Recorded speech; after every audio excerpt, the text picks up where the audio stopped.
어떻게 하면 예수를 넘어뜨리고 괴롭힐까? 이게 어둠의 세력은요, 지금도 그렇습니다. 항상 공격, 비방, 대적, 회방, 이게 사탄의 역사거든요. 어쩌면 예수님 앞에 이런 행동을 할까요? 한번 생각해 보십시오. 우리가 예수님 당시의 상황으로 한번 올라가 보십시다. 거슬러 올라가 보면은 여러분들은 거기에 방청객이라고 한번 생각해 보고, 지금 예수님이라는 분과 그의 제자들, 그리고 서기관들과 바리새인들, 이 두 분이 연출하는 과정을 우리가 보면서 참 이 드라마가 멋진 드라마인가, 또 어쩌면 못 살게 하고 회방하고 괴롭힐까. 여러분, 이 마음은 본심이 아닙니다. 이 본심이 아니에요. 예수님께서 병자를 고치시고 가난한 자를 도와주시고 소외된 자를 보듬어 주시고, 여러분, 나는 못할지라도 그렇게 하는 걸 보면 참 저분은 보통 사람이 아니고 참 좋은 일 하신다, 이런 마음을 가져야 이게 기본이거든요. 기본 자세입니다. 그런데 어떻게 하면 휴업할까? 어떻게 하면 비수를 아주 정통 아픈 데로 꽂을까?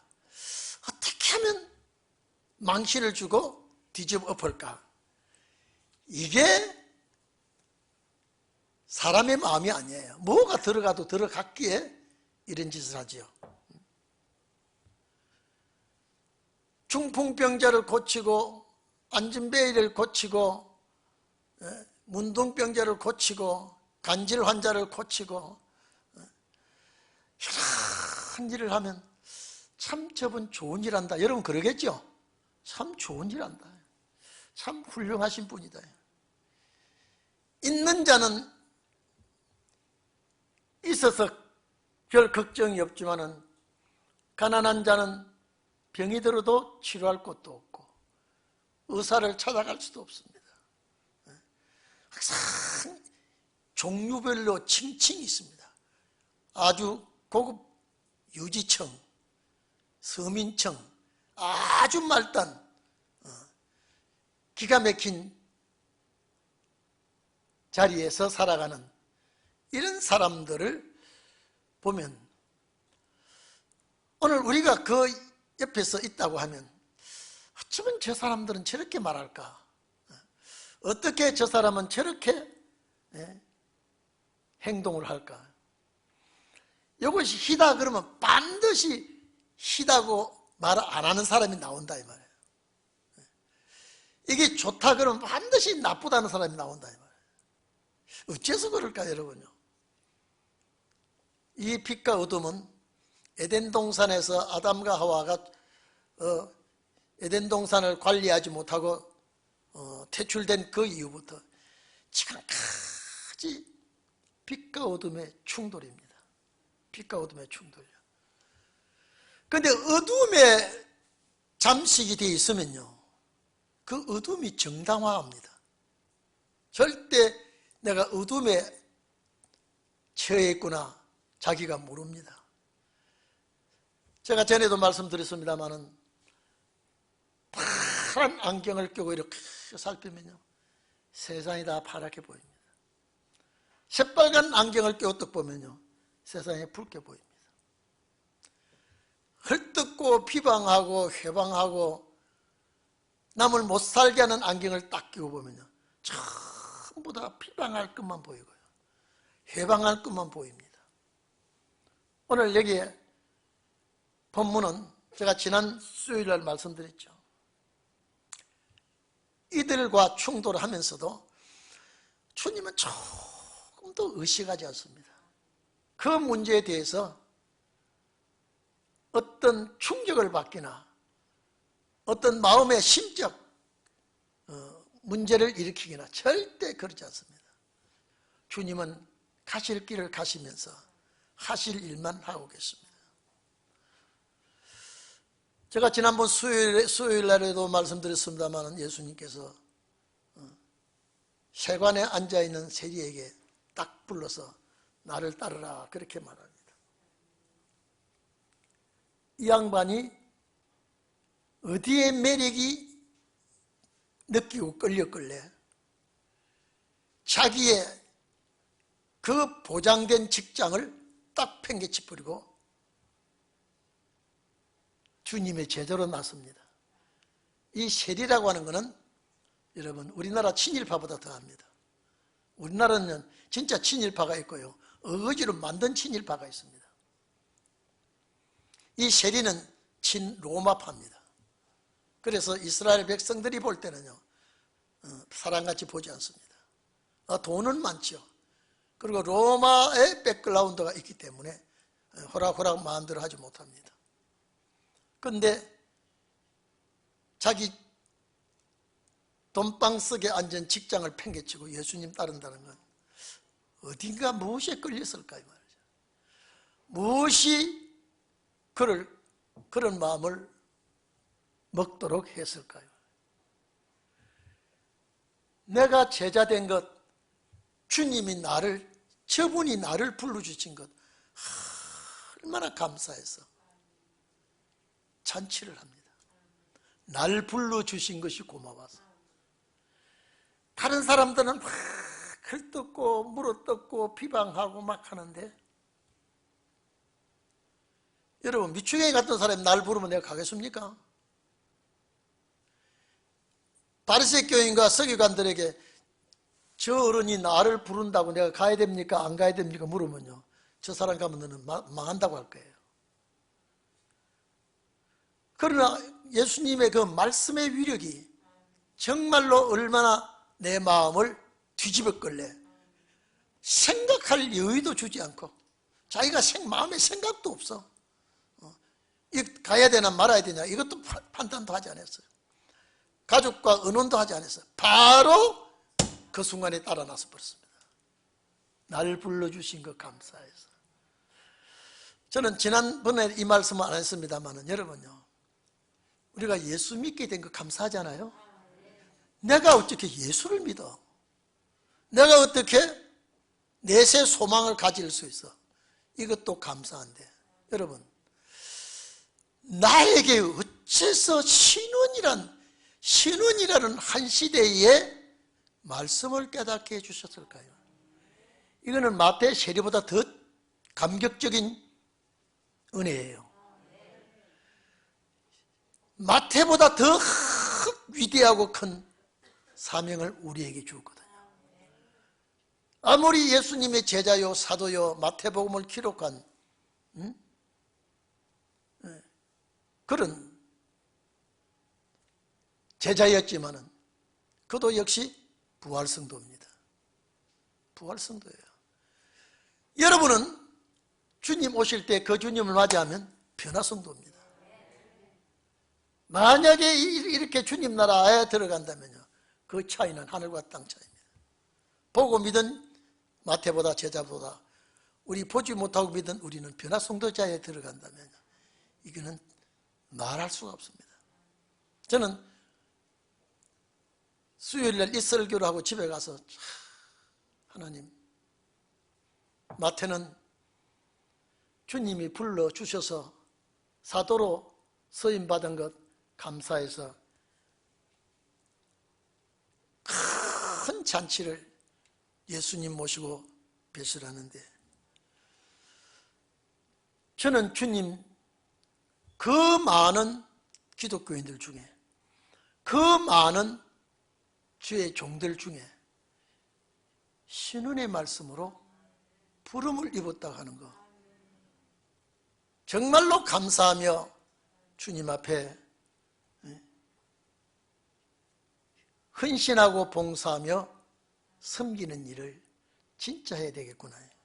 잔치도 베풀어야 되겠고요. 이런 마음을 가지게 됩니다. 오늘 여러분도 마찬가지입니다.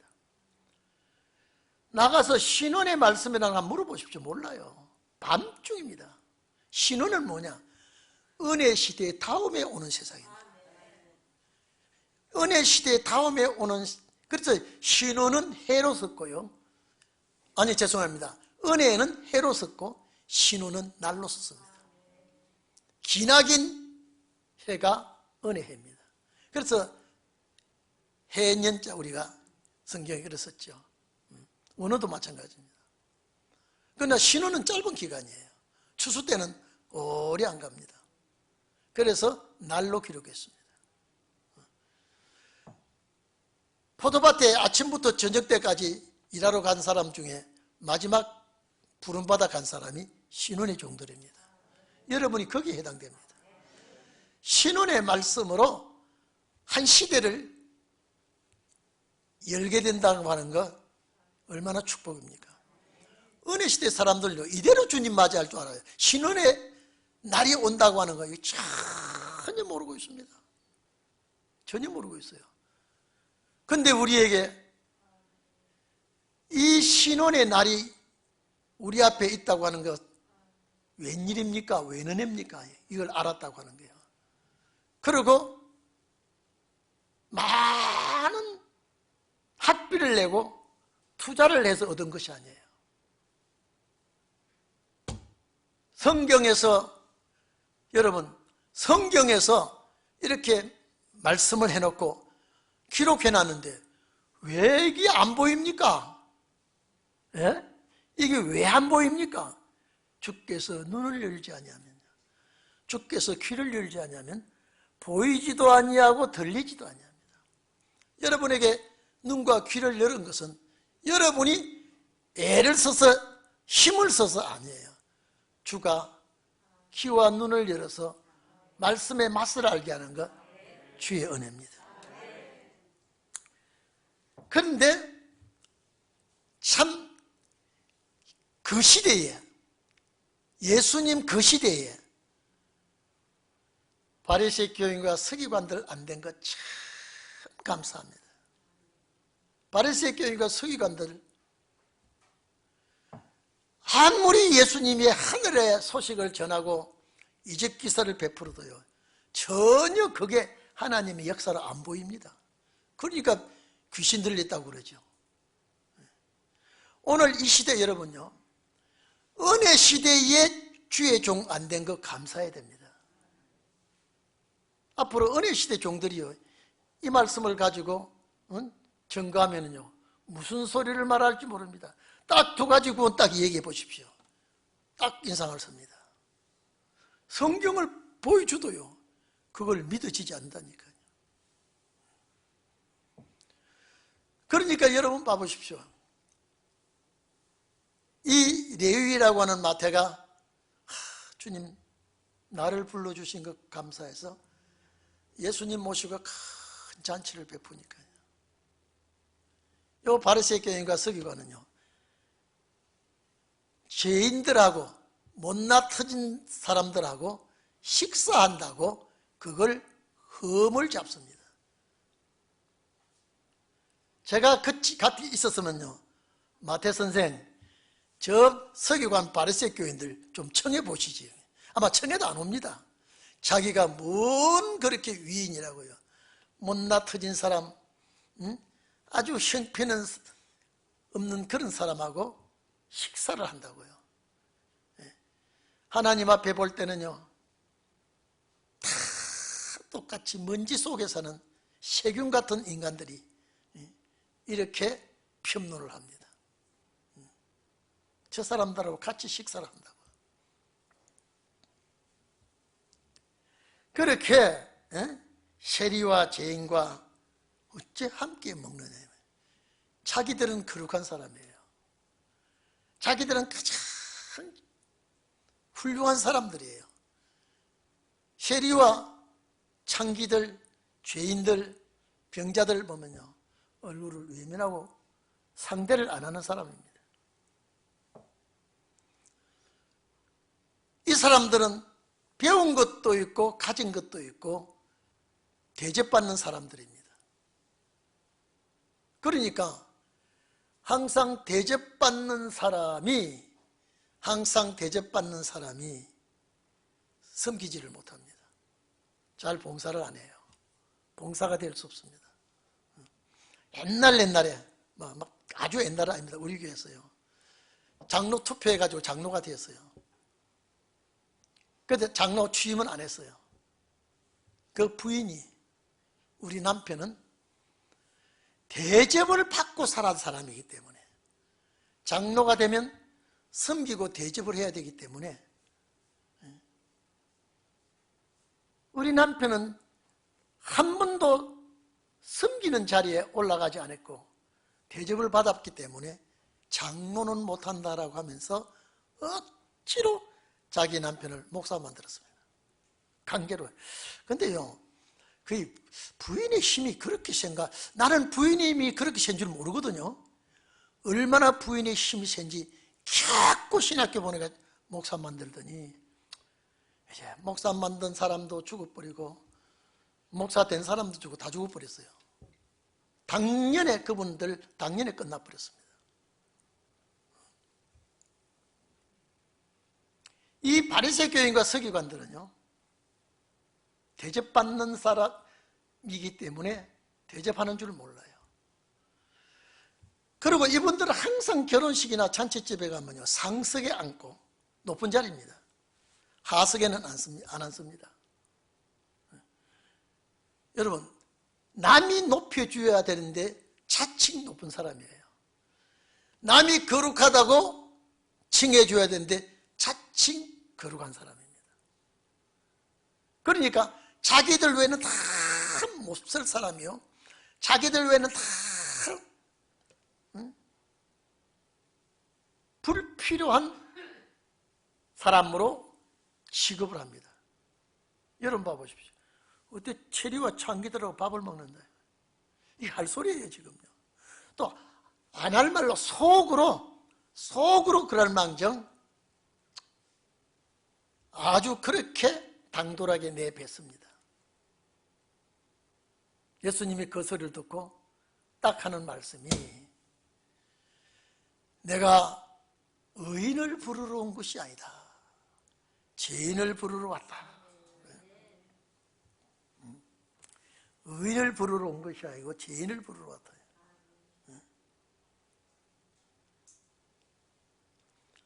여기 의인이 누굽니까? 자칭 의인. 이거는 하나님이 의인이라고 해야 되는데 이 서기관과 바리새 교인은 자칭 의인이에요. 근데 다시 말을 바꿔 말하면 너희를 부르러 내가 온 것이 아니고 약한 자, 못난 자, 죄인이라고 하는 사람들 내가 부르러 왔다.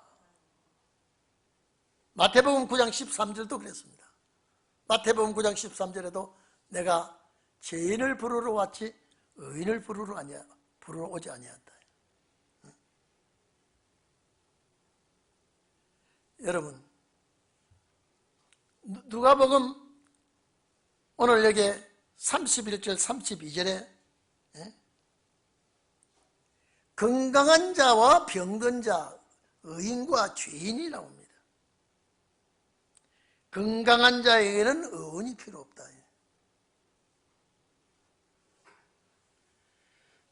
건강한 자가 누굽니까? 예수님이 너희들 바리새 교인과 서기관 놓고 말합니다. 건강한 자는 너희라면. 병든 자는 누굽니까? 셀입니다. 여러분, 세상에 상처받고 세상에 힘들고 어렵게 사는 이 사람들은 세리와 같은 사람입니다. 대접받지 못하는 사람. 그래서 건강한 자는 너희고 병든 자는 세리와 같이 소외된 사람이다. 건강한 자는 너희라 그랬죠. 너희는 스스로 의인을 취급받습니다. 병든 자는 누굽니까? 세리와 그 연약한 이 무리들은 죄인이라고 그랬습니다. 예수님 무슨 말씀입니까? 내 너희 상대하러 온 거 아니라 이 말이에요. 너희 상대하러 온 거 아니다.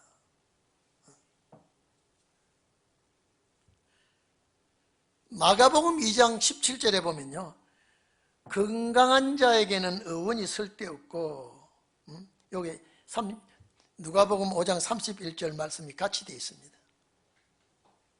병든 자에게라야 쓸데있느니라. 마가복음 2장 17절에 내가 의인을 부르러 온 것이 아니요 죄인을 부르러 왔다.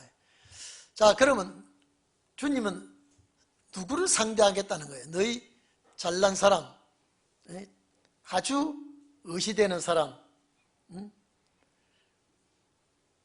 이런 사람에게는 내가 필요 없어. 나는 약하고 외로운 사람, 어려운 사람, 이런 사람들에게 내가 필요하다. 내가 필요하다. 여러분, 미가서 4장 6절에 보면요, 주님 나라는요, 참 약한 자들이 그 나라 가게 되어 있습니다. 저는 자, 쫓겨난 자, 환난 받게 한 자, 이런 자를 모아서 그 나라 가겠다. 여러분, 여기 저는 자가 뭡니까? 불구자죠. 이거는 실제 저는 불구자도 불구자지만은 가정 모든 환경에서요, 신앙의 불구자가 너무 많습니다. 신앙의 불구자가. 부부지간에도 한 분은 신앙에 참 독실하고 한 분은 신앙에 독실하지 않으면요, 신앙의 불구자입니다. 하나는 주님을 중심에서 사는데 하나는 세상 중심에서 살면 그 사람은 불구자입니다. 전원자입니다. 하나님 앞에 전원자가 많습니다. 전원자. 쫓겨난 자라고 하는 뭡니까? 삶에 쫓기는 자가 많습니다. 생활에 쫓기는 자가 많습니다.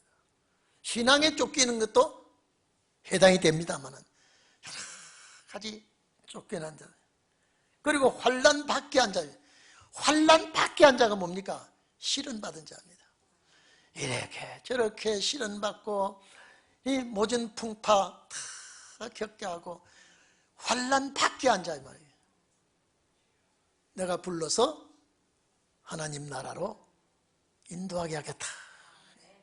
그러니까 이게 서기관이나 바리새 교인들은 여기는 쓸데가 해당이 안 된다 이 말이에요. 해당이 안 돼. 근데 오늘 여기는요, 자 보십시오. 내가 의인을 부르러 온 것이 아니라 그랬죠. 죄인을 불러. 이 죄인을 불렀다 이 말은요, 말씀이 들려지는 귀를 가진 죄인입니다. 말씀이 들려지는 귀를 가진 자. 죄인을 불러 회개시키러 왔노라. 여기요, 회개시키러 왔노라라고 하는 것은 마태복음이나 마가복음 여기는 없어요. 여기만 있습니다.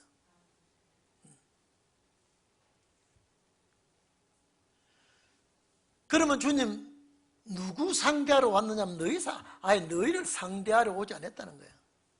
자, 세상에 찢기고 세상에 상처받고 세상에 참, 다시 말해서 한나는 세상에서 나타낼 것도 없고 자랑할 것도 없고 이 한많은 세상에서 내가 그냥 어렵게 힘들게 살아가는 이런 사람들이 환난받는 사람입니다. 여러분, 내가 지난 날을 돌이켜보면 어떻게 살았는지 모릅니다. 어떻게 살았는지요. 주님의 도움으로 여기까지 살아왔죠. 앞으로 여기서 되돌려서 20년 전, 30년 전 되돌려서 다시 살라 그러면 못 살 것 같아요. 여기까지 살아왔는데 또 20년 후퇴해가지고 또 살아와? 또 어려움을 또 겪고 살아와요? 안 됩니다. 더 살 수가 없습니다. 그래서 예수님이 환난 밖에 앉아. 이 말은 주님이 공고하고 괴롭고 어렵고 마음에 상처받고 남에게 또 눌림을 받고 손가락질 받고 섞어서 시련받은 자를 하나님이 찾아오셔서 눈을 열게 하고 귀를 열게 하고 이 복을 주겠다 이 말입니다. 저는 이 사복음서를 가르치면서 우리 친구들하고 만나보면요 엉뚱깽땅한 소리를 하거든요. 하나님, 참 못나 터진 나를 어째 신은의 말씀을 알게 하시고 어떻게 13대를 알게 하시고 14대를 알게 하시고 여러분 13대 14대 아는 데가 없다니까요. 어떻게 이렇게 신혼이라고 하는 시대가 또 있게 된 것을 알게 해주셨는가. 그래서 거저 받았으니 거저 주어라고 하는 것이 주님의 부탁이니까요. 그저 될 수만 있으면 성경의 깊이와 넓이와 높이까지 다 모아서 또 모아서 성도들에게 드리고 싶어 하는 마음이 제 마음이에요. 아주 이렇게 모아서 성도들에게 드리면 우리 성도들이 참 이 만나를 맛있게 잡술 것 같다. 여러분 식당 음식이 좋은 것 같지만요 그거 좋은 거 아니에요. 집에서 먹는 식사가 참 왜? 집에서 먹는 식사는 사랑으로 정성으로 만든 음식을 먹는 거거든요. 식당은 돈으로 계산해서 먹는 거니까요. 몇 번 먹어보면은 그냥 먹고 싶지 않죠. 신혼의 말씀은요 제가 전에도 얘기했습니다.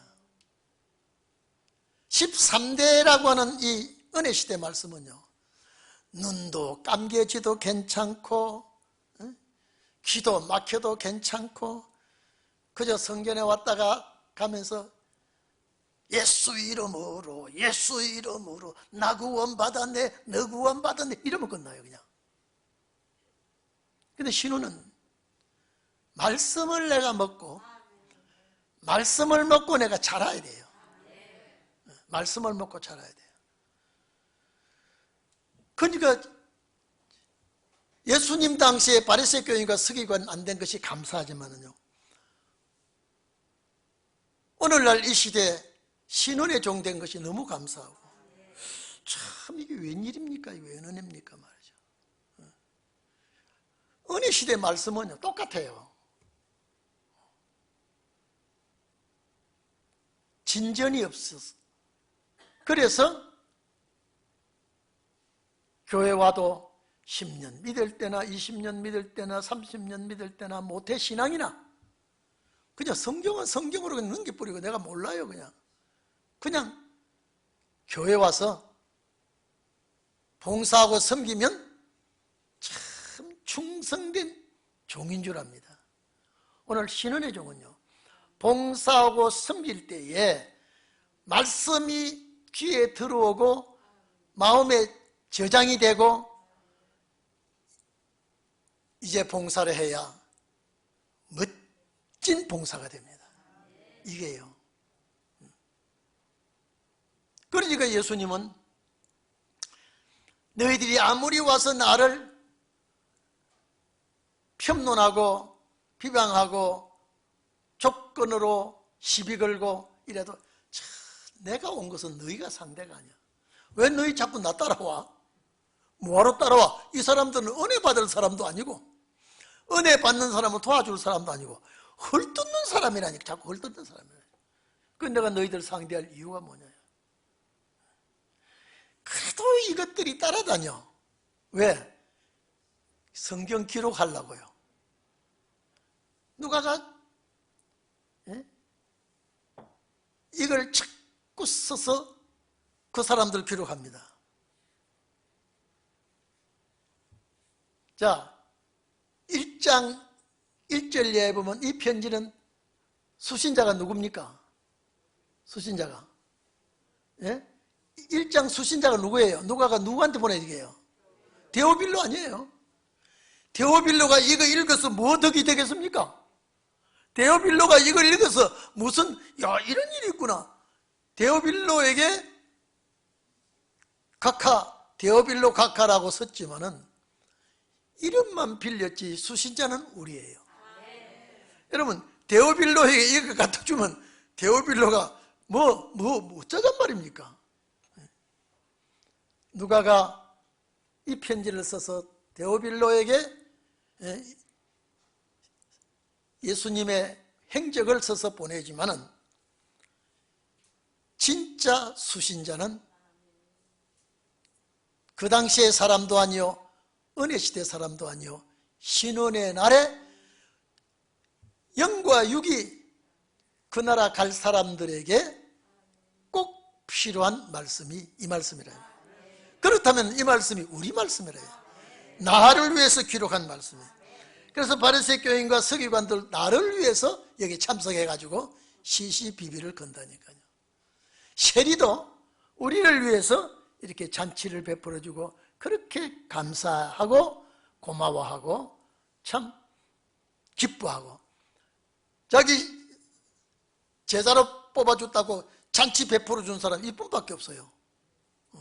그렇잖아요. 나를 저분이 제자로 뽑아줘. 너무 고마워. 내가 그냥 있을 수가 없어. 내가 지금까지 뭐 때문에 이 자리에 앉았느냐? 잔치 잘하고 주님 따라가려고. 그동안에 주님 만나기까지는 이 자리에 앉았지만은 주님 만난 이후로 내가 새 출발하면서 멋지게 잔치 한번 하고 저 바리새 교인이나 서기관들이 비방하든 말든 내 스승을 만났어.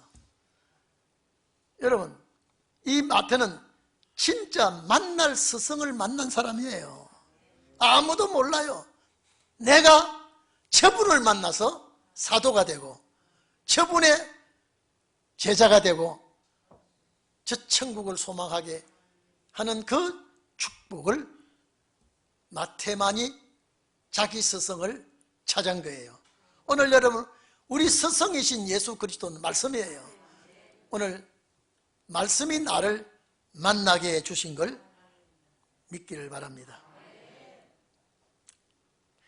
그러니까 여러분 봐보십시오.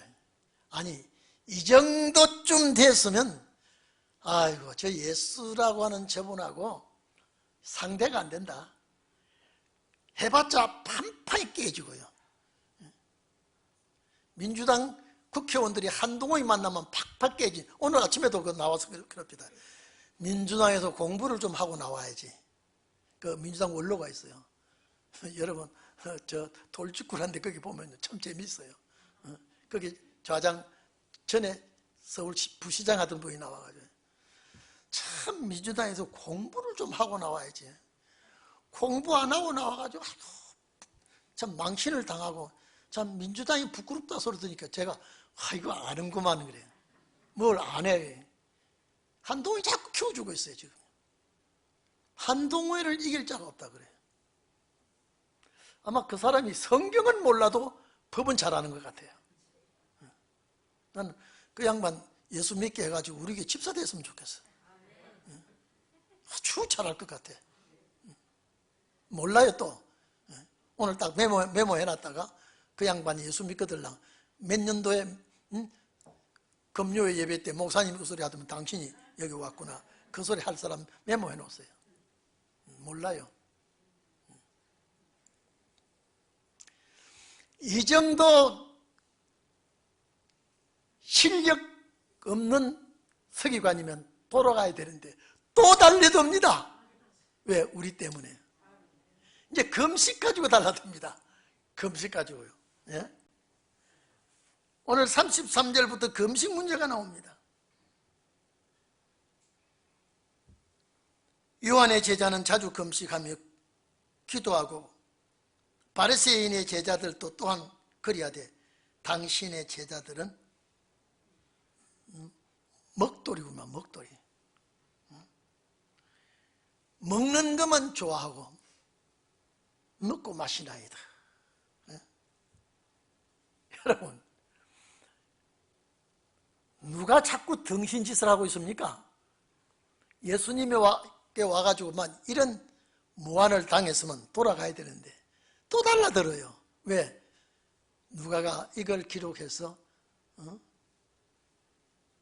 우리에게 주려고. 우리에게 주려고. 참, 여러분, 금식은요, 예수님 당시나 지금도 그렇지만은요, 큰 재난을 만났을 때, 전쟁이나 그런 어려움을 만났을 때에 금식을 합니다. 그리고 회개할 때 금식을 합니다.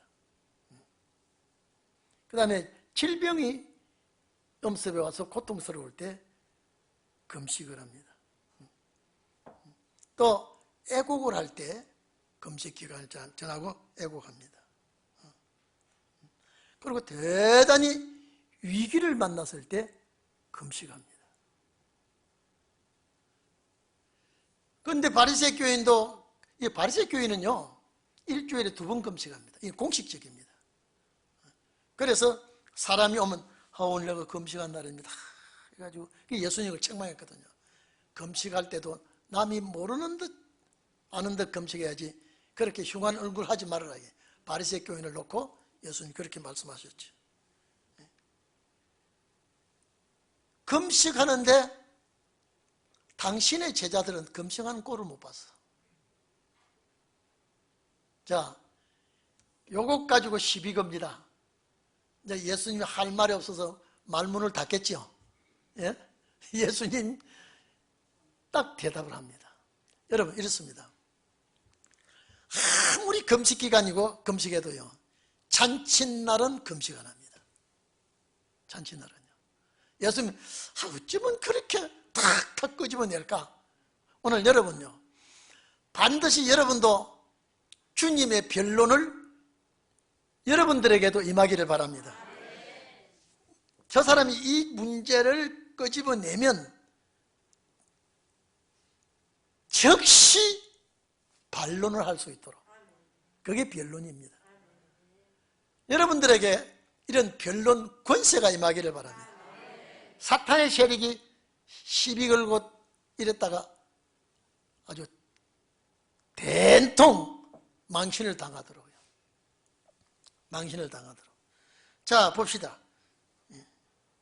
34절에 예수께서 저희에게 이르시되, 요 시비 거는 자들입니다. 혼인집 손님들이 신랑과 함께 있을 때에 너희가 그 손님으로 금식하게 할 수 있느냐. 잔칫날은 금식 못한다 그랬죠. 잔치 끝나고 나면 금식합니다. 이 말은요, 여기 34절에 혼인집 손님들이 이랬죠. 혼인집 아들들입니다. 원어는 아들들로 되어 있어요. 혼인집, 그 집 자녀들이 아무리 금식 기간에 날짜가 왔어도 잔치하는 날은 금식 안 합니다.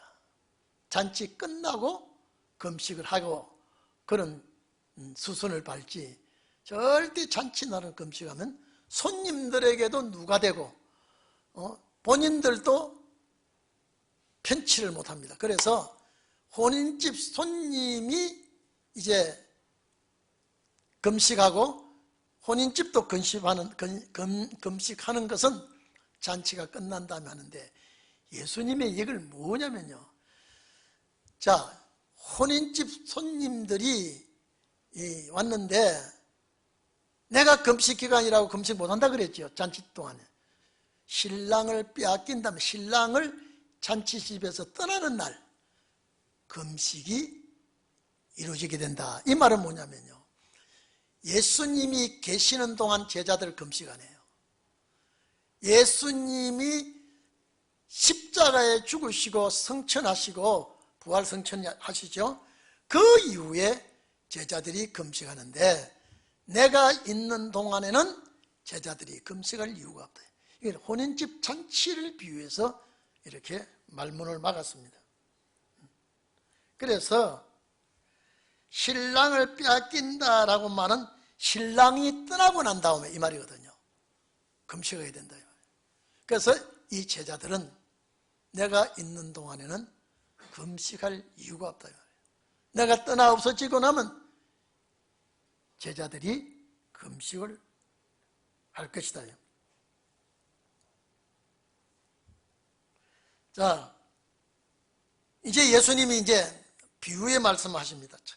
여러분요, 예수님의 말씀 중에 비유가 아닌 것은 거의 없습니다. 전부 다 비유는 중요한 핵심이 다 있습니다.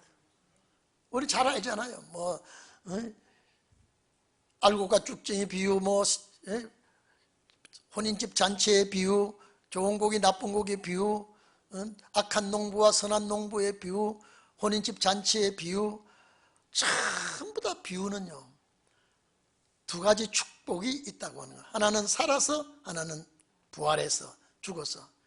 이런 비유인데, 여기에 비유는요, 참, 우리는 성경을 읽어보면서도 이런 비유를 참 깜짝깜짝 놀랐는데, 예수님께서 비유로 이러시되 새 옷에서 한 조각을 찢어 낡은 옷에 붙이는 자가 없나니 만일 그렇게 하면 새 옷을 찢을 뿐이요 또 새 옷에서 찢은 조각이 낡은 것에 합당하지 아니하리라. 자, 이리 좀 봅시다. 자, 이게 새 옷이에요. 새 옷인데 여기 새 옷이에요. 이게 헌 옷이에요. 이 헌 옷이에요. 이걸 여기 새 옷을 찢어가지고 헌 옷에 붙일 수가 없어. 그러면 이 옷도 버려. 그러면 새 옷 조각을 여기다 붙여놓으면요, 이 헌 옷에다가 새 옷 조각을 붙이기 때문에 빨든지 하면은 이 새 옷 조각이 줄어듭니다. 그러면 헌 옷이, 늘어진 헌 옷이 미어져 버립니다.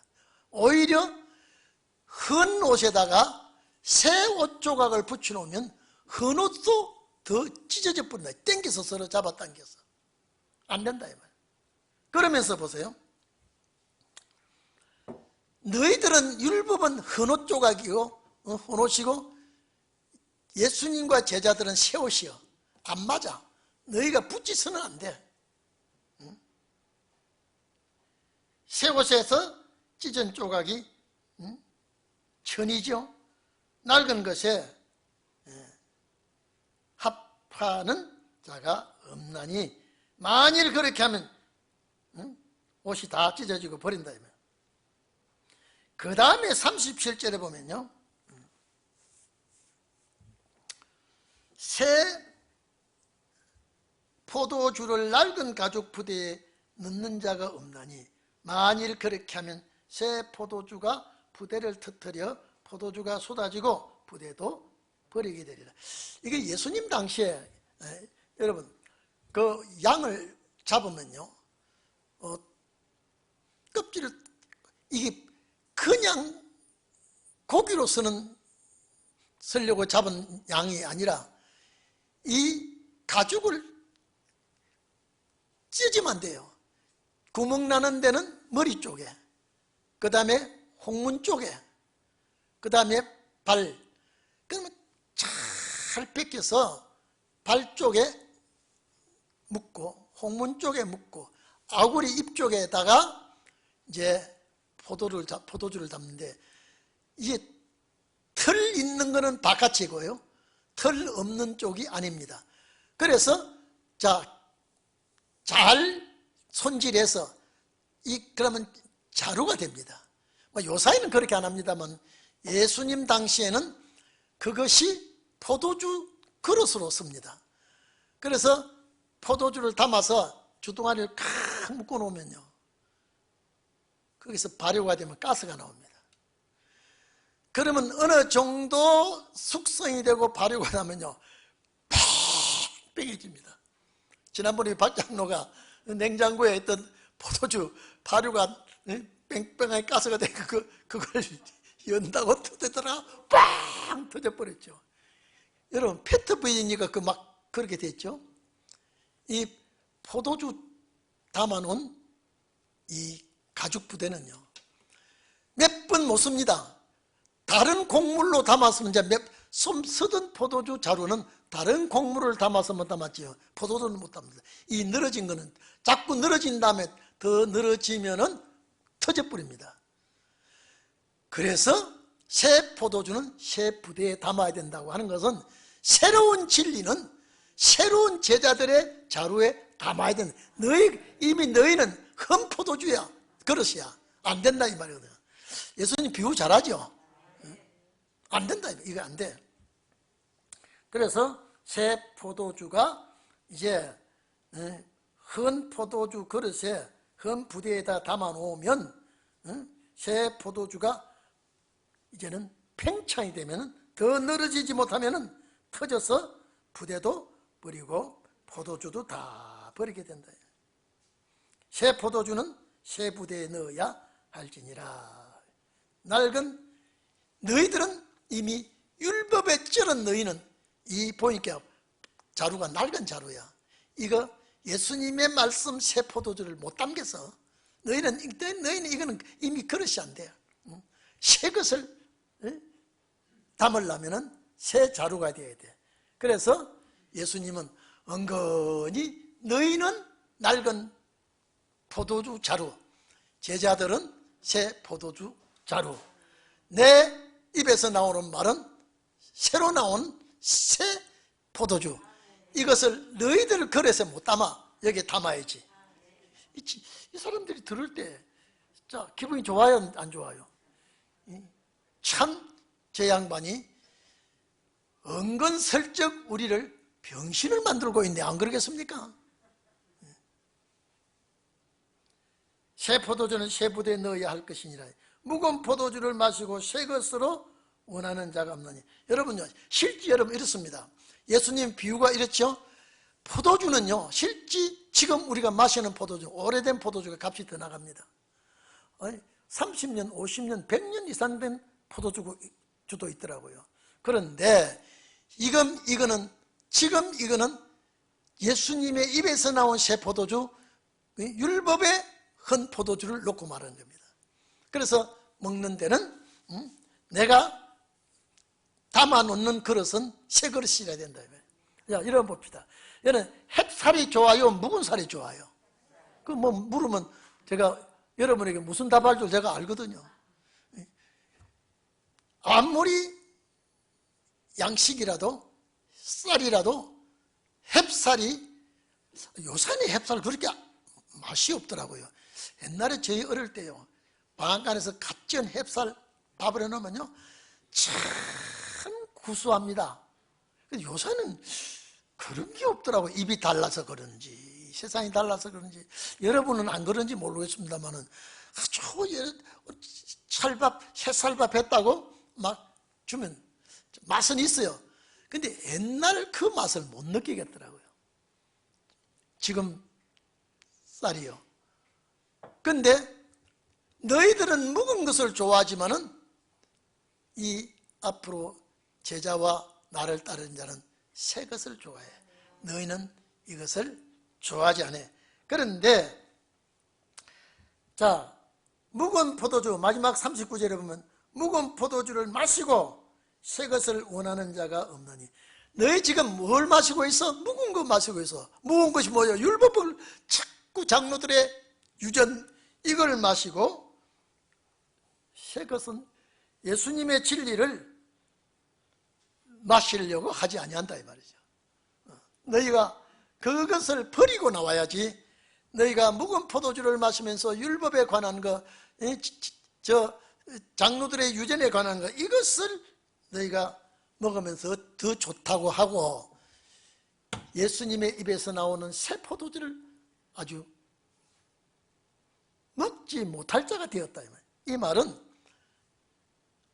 10년이 가고 100년이 가도 너희는 이 포도주 못 먹어. 이 포도주를 먹을 자는 하나님께서 예비한 자들이다. 그래서 여러분 신혼의 말씀 새 포도주예요, 묵은 포도주예요? 새 포도주예요. 자, 여러분 묵은 그릇이에요, 새 그릇이에요? 자, 이 전부 다 여러분에게 해당되는 말이에요. 응? 여러분에게 해당되는 말씀이에요. 그래서 세상적으로 살아왔고 지나왔지만은 이 새 포도주 새로운 진리를 담는 그릇은 새 것이라야 된다 이 말이에요. 그러니까 여러분 아직까지 신혼의 포도주를 담아보지 못한 그릇에 신혼의 포도주를 담는 것은 새 포도주입니다.